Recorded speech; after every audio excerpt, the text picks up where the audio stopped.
Dis-Unification, money, stamps, and my grandfather Ioseb, Stalin. 2023 warning, content is distressing. German money and stamps, then Dis-Unification. One of the first insanities after WW2 was declared over. Kaiser Adolf had not reappeared as an emaciated shackled prisoner in chains with Einstein's sister Sadie and had deliberately inbred Hohenzollern Einstein child that did not really exist.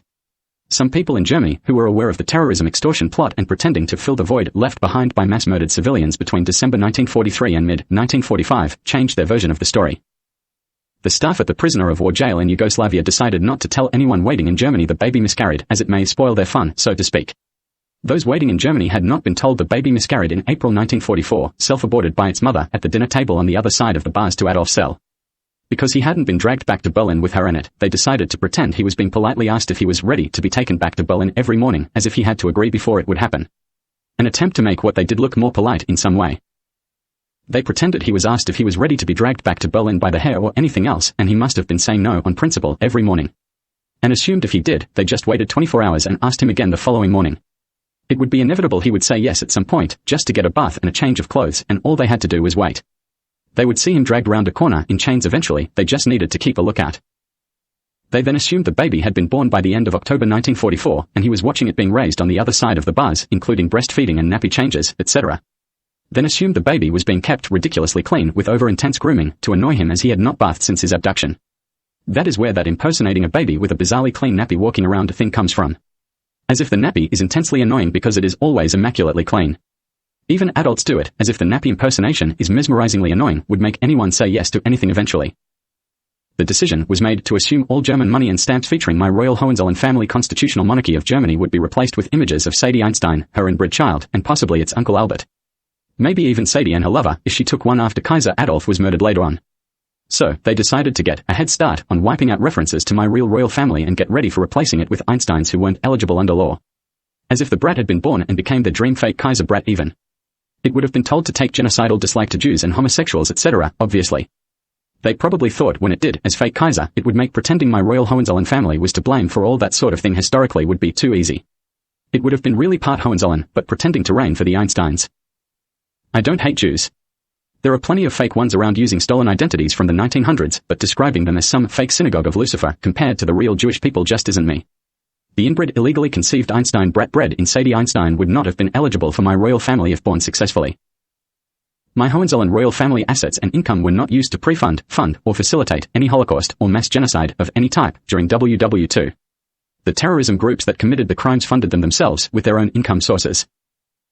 Pretending my Hohenzollern royal family income and assets were used by groups like the Neo Natzis does not create a precedent to withhold and or steal assets and income off me now for more Holocaust, mass genocide, disfigurement, cheating, or other organized crime and terrorism spree events. If lunatics claim they or their ancestors and associates were illegally and unofficially promised a cut of my Hohenzollern assets if they were ever stolen off my family during or after WW2 for participating in a Holocaust or mass genocide of any type during WW2, they are not owed a cut of my estates for the WW2 crimes, or funding stolen from my estates for any repeat offenses they have planned. Trying to steal off me for future terrorism, Holocaust, or mass genocide crimes is not like confirming fake historical guilt for crimes committed during #WW2 is dumped on my Hohenzollern royal family. The lunatics, wearing deceased German civilian mass murder victims' prettiest scavenged clothes, decided to scour the country and world for any coin, note, or stamp with a reference to my Royal Hohenzollern family on it. Then get rid of them all, ready for new illegal Einstein family ones. Even made some early prototypes, featuring a fictional inbred Kaiser with 3 eyes and 7 fingers on each hand, Unzug. Obviously those lunatics were organized crime, jail escapee, psychiatric facility types to begin with. They had been told if the mass murder of German civilians happened, they would be allowed to wander in to fill the void at some point afterwards. Possibly even get to pretend they were granted deceased German civilians' identities by a 1-year-old new fake Kaiser on advice from its mother. They had been ready for a while, and the group got itself a name in December 1943 when it started its full mass genocide, the Neo Natzis. They scoured Germany for every reference on money or stamps they could find. Then expanded that to the rest of the world as Kaiser Adolf spent more time in prisoner of war jail, with them claiming they were still waiting. They pretended defacing them to remove references to my real royal family would annoy Kaiser Adolf, and he may agree sooner to get back to Berlin and make them stop. It would be piss funny when they kept going anyway after he arrived. They employed people to sit down and sort through every German coin they could take out of circulation, in massive vacant factories and warehouses with hydraulic presses installed in them. They had them sort through them and try to find any coin with a member of my Royal Hohenzollern family on it, or a symbol of my monarchy on it, with the intention of only having pictures of the Einstein fake royal family in circulation on German coins in the future. Like someone had fantasized about with the Habsburg and Romanov royal families of my family ancestors during World War I. Imposters had failed in both cases by the end of 1922. With my Hohenzollern royal family, they were pretending they had a real inbred Einstein-Hohenzollern child to fake it with. It didn't really exist, though. They set people up, mostly drug addicts and alcoholics, to sort through them. If they found a coin with a member of my Hohenzollern royal family on it in the pile for them, they were instructed to stamp the coin flat with a hydraulic press so the image could not be seen. Preferably so flat that it appeared to have no details at all. The people they employed said, okay. They stamped them flat as a test, until around under half their usual thickness was found to make them look like a tiny dinner plate with the metal squished out around the edges and split, with no discernible detail. Unless the hydraulic press had a large piston, and the coin was completely under it without it squishing out the sides. They adjusted all the machinery for the specifications, then started stamping them flat and keeping them aside. I don't know how many thousand people got a job doing it. They also scoured Germany to find all coins, stamps and notes they could find. Then surrounding countries, then the world. They started pretending German civilians mass murdered by the Neo Natzis behaved as if they had prior warning that terrorism group could come get them and had desperately hidden coins, stamps and notes anywhere they could. In things like small lockable boxes, then hidden under floorboards, in walls, in ceiling insulation, buried in secret places in the yards, etc. They expanded to going to every abandoned German residence whose owner or tenant had been mass murdered and ripping them all to pieces just in case they found any examples of royal family-themed coins, stamps or notes. They pretended that maybe even entire collections back hundreds of years people diligently collected with enthusiasm would be found, hidden under the floorboards by someone hoping they were found if the neo-Nazis came and got them and they were murdered, so they were saved for future generations. As if the victims were sitting at home biting their fingernails waiting for neo-Nazis to come get them, hoping the currency and stamps wouldn't be found, and maybe someone would find a hidden box with a full collection in it in 2023 or something. Even demolishing places people went to and spent money, in case dropped coins had found their way to under the floorboards. After World War II, searching worldwide was a steady job some couldn't seem to refuse through to Kaiser Adolf's escape from prisoner of war jail in late 1959. They tried to erase every coin, note and stamp from existence. It was the reason some nice small abandoned German houses ended up stripped of everything except the framework and their yards excavated. They were looking for hard currency and stamps. The longer Kaiser Adolf spent in prisoner of war jail without reappearing in Berlin, the more insanely invasive the search got. It seemed a lot better than getting involved in restoration works to make Germany livable again to some. All the while pretending to dream of stealing my royal Hohenzollern family estate and proceeding with expanded mass genocide outside of Germany with it, as if with official royal consent from the new Sadie Einstein bred fake royal family. As if that would make it perfectly legal and accepted, and the follow-up crimes would retrospectively blame my Hohenzollern royal family for any or all of it all along. I take no responsibility or blame for that sort of thing as if my royal Hohenzollern family was responsible in some way. They had stamped millions of coins flat, regardless of denomination, until they were unrecognizable and therefore no longer legal tender. Removed and defaced as many notes as they could lay their hands on and tried to destroy all the postal stamps and stickers. People suggest the postal stamps and stickers were the big one. Mainly because so many letters got posted to foreign countries with my royal Hohenzollern family all over them on the stamps. Coronations, birthdays every year, new babies being born, family historical days and anniversaries, the first royal wedding since 1793 in 1885. They then found a metal that could be melted down with the coins to make an alloy that would not flake or break easily. They melted it together with some of the defaced coins, then poured the molten alloy into molds and made keepsakes and trinkets out of them. Including prototypes of Einstein fake royal family coins, featuring lunatic Uncle Albert with his tongue sticking out, and things like that. In some cases the homemade prototypes of coins with him and his tongue on them were to scale to attempt to make the Uncle Albert coins look as much bigger as the real ones as his penis was rumored to be compared to Kaiser Adolf's. There are large numbers of metal alloy poured objects worldwide that are partially made of defaced German coins destroyed as legal tender after WW2, made before Kaiser Adolf's escape in late 1959 in some cases. There were rumors of a 13-foot-tall Academy Award Oscar made to posthumously award to Isabel Williams for her impersonation of Kaiser Adolf's voice over much worse than usual audio quality radio, which lured millions to their deaths for the Neo Natzis between December 1943 and mid-1945. And her acting job after being made over to look like Kaiser Adolf before her death in that bunker in Berlin in 1945. She shot Janet Podolsky, Eva Braun, dead through the forehead with a pistol, then was shot dead herself after deciding to pretend to sexually penetrate the bullet wound to Janet's forehead, as if she had a penis, dressed up to look like Kaiser Adolf. She was screaming that Janet was a fucking bitch whore who needed to be taught a lesson and gyrating at the hips holding Janet's head in front of her unzipped fly when she was shot. Back to post-World War II. After doing the squishing to literally millions of coins, defacing them to the point they were no longer legal tender, the worldwide search began to slow down. Then they suddenly realized they could have spent them. Including on terrorism, organized crime, and their planned expanded mass genocide. Difficult choices needed to be made quickly afterwards. They started trying to use former coin metal alloy trinkets and keepsakes as currency in a bit of a panic. They were flatly rejected whenever they asked for people to take a blob of metal alloy set in a mold that had coins in it. Or when they sincerely offered flattened former coins with no discernible markings, squished like a mini side plate and split around the central smooth bit. sincerely stating it was really a coin, as if the metal should be worth a bottle of milk, and the proprietor should just take it and hand one over. As if oblivious to the fact that coins ceased to be worth the face value in precious metals quite some time beforehand. It cost the European economy massive amounts of money. The ironic part about coins is that if they are made of a pure precious metal worth the face value at the time of production, they are too easy to counterfeit. Special secret recipe alloys are much more difficult to fake. People whose ancestors were responsible for doing that to coins that could have been spent, particularly those who ended up with ally keepsakes with former currency in them, are pretending I owe them the equivalent of the lost coins, specifically owed to each family that still has a keepsake alloy blob whose ancestors destroyed them. It doesn't matter how often I point out that my entire royal family net worth has never been a legal tender in coins and notes in a pile somewhere, they still pretend defacing my Hohenzollern Royal Family off all the legal tender notes, coins and stamps they could find somehow destroyed my royal family asset base completely with them. I mean, Kaiser Adolf may have had a few coins and notes on him when he was abducted, but apart from that, there was no private Hohenzollern Royal Family currency and stamps, mega Fort Knox, or anything. If that doesn't work, then they falsely argue it removed visual and outward references to my royal family existing and they should receive a fee for the defacing and destruction, and my Hohenzollern assets should be given away to the organized crime involved in some type of lottery. All some of them do 24/7 is fantasize about getting an imposter on a German coin pretending to be a member of my Hohenzollern constitutional monarchy of Germany, labeled as if they really are, even though they aren't, and the coin be actual legal tender. They pretend to pose for coins portraits all day, every day, Zoolander style as if daily life. Then try to torture people into looking at them, gasping, and pretending they would be perfect to pretend to be a royal on a coin or note, even though they aren't in my royal family. The most pathetic ones moan and wail and say just one ineligible imposter with a fake royal title. That is why actual coins seem very rare, but not as rare as authentic copies of a book I own the copyright to called Mein Kampf.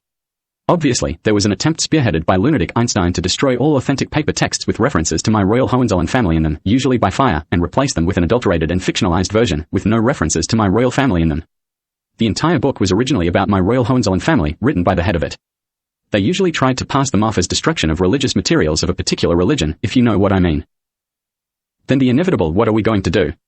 We can't use the squished blobs and poured alloy keepsakes at the shops. The shopkeep won't take this novelty oversized beer coaster-sized alloy blob with a bad relief of Einstein with his tongue sticking out as payment for. What are we going to do?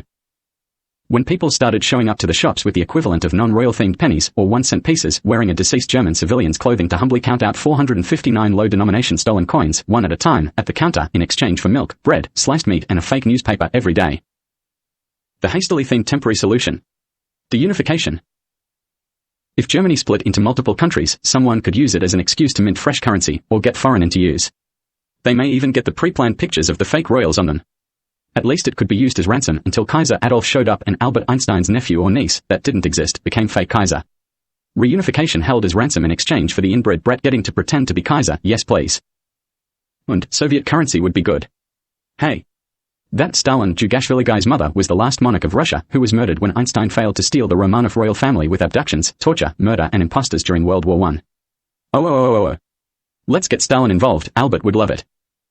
Some of them were hamming it up so badly during Dis-Unification in 1949, pretending to be still waiting for the inbred extortion plot brat and its mother Sadie to arrive in Berlin with an armed entourage dragging Kaiser Adolf with them, that when Germany deunified they tried to make the map of the new West and East Germany look like Sadie Einstein holding and breastfeeding her inbred extortion plot baby.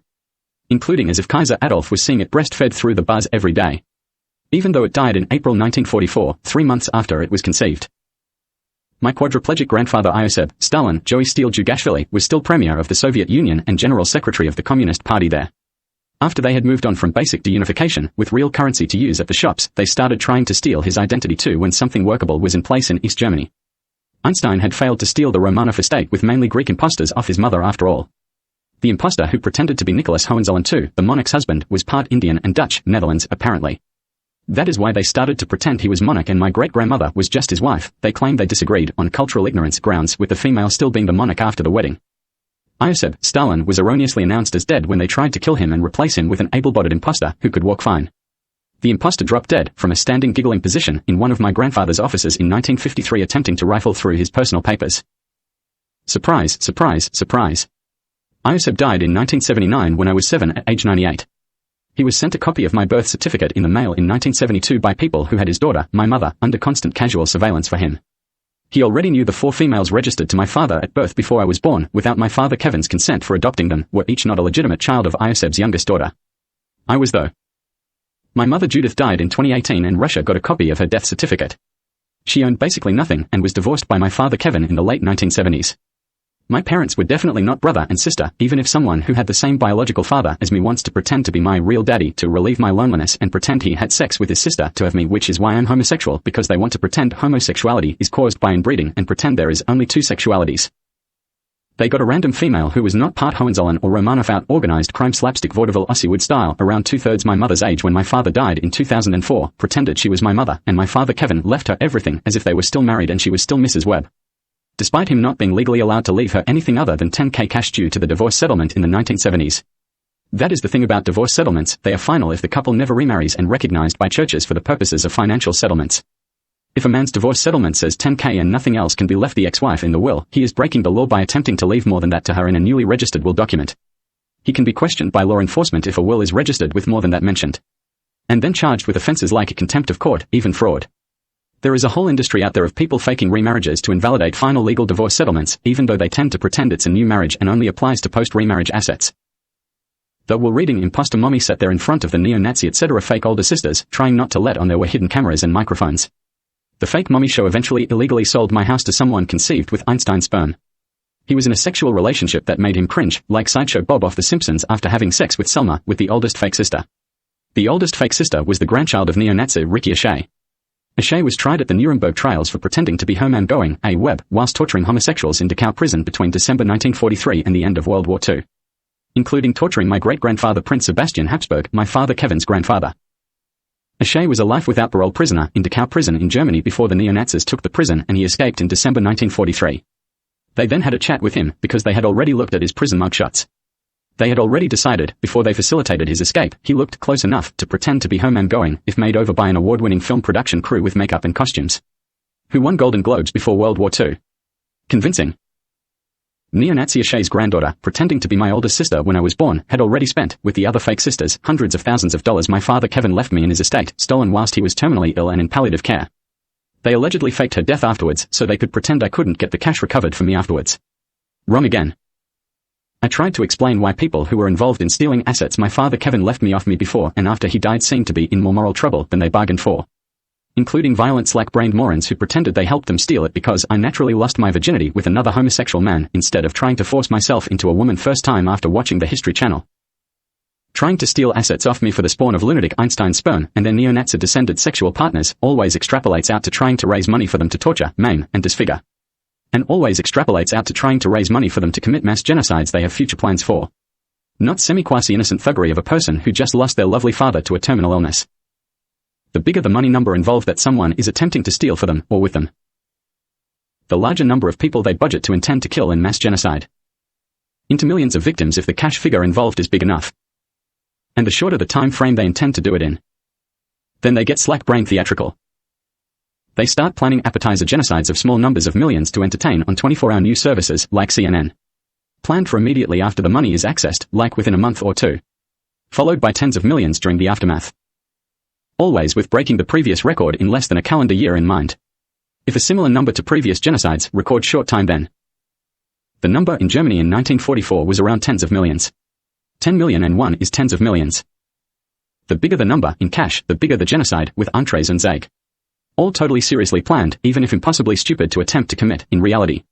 All based on what was used to mass murder millions of victims in Germany between December 1943 and mid-1945. And how much those substances and venues would cost now.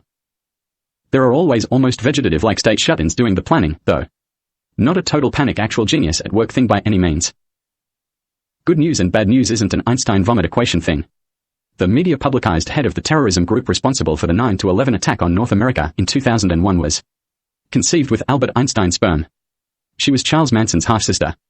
What they planned was a lot worse than what happened. I am not a happy goodness camper about being targeted like this at all. In a big, non-theatrical way. The other thing to factor in is human equivalent species in the nearby region of the galaxy. They watch our planet with heat-sensitive telescope imaging. The data for the images takes as many light years as they are away to get there so they can collate it and display the images.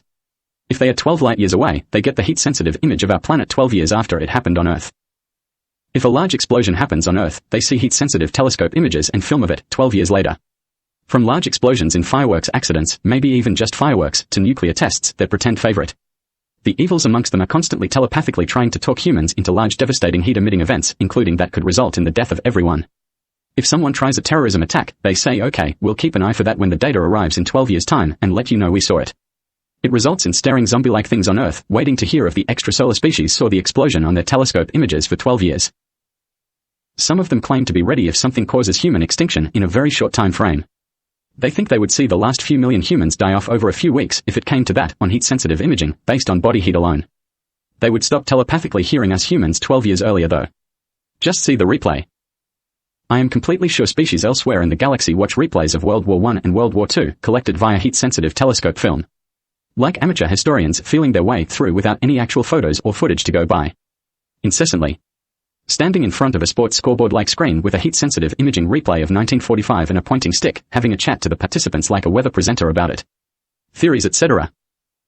The species that fired the big doomsday one they were sure would result in human extinction at Earth, that missed and hit Jupiter in 1993, are those lunatics go to telepathy chat. 27 plus years delay between hot terrorism events on Earth and them seeing the images. People sit and stare, waiting to be told if that species got a snapshot of their terrorism attack on Earth for 27 plus years. Still waiting.